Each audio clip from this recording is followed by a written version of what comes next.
مهم خبر جګړه نوره هم زیاته شوه. ملک نصیر احمد له ځوانانو سره یو ځای د جرګې محل ته داخل شو.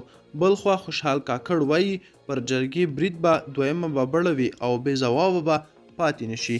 د سرخط نیوز قدرمن لیدونکو ججات در سره ویډیو کې ترلاسه کړئ او که چیرې مو زموږ یوټیوب چینل نه وي سبسکرایب کړئ نو همداسې سبسکرایب کړئ.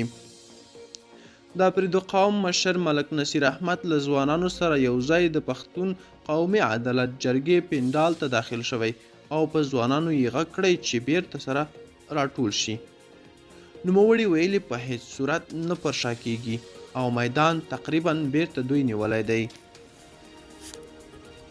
بلخوا د پښتونخوا نیشنل عوامي ګوند مشر خوشحال خان کاکړ د پښتون قومي عدالت جرګې پر مهال د پاکستاني نظامیانو له لوري برید ته په غبرګون کې په خپل فیسبوک لیکلي د دغو بریدونو دوام به بشري بحران رامنځته کړي.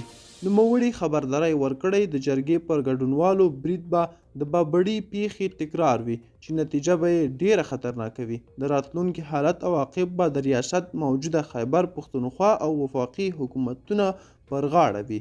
د سرخط نیوز قدرمن لیدونکو دا وي د نن چمتو شوې ویډیوګانې. که غواړئ نور تازه او مهم خبرونه ترلاسه کړئ نو همدا اوس سره زموږ یوټیوب چینل سبسکرایب کړئ.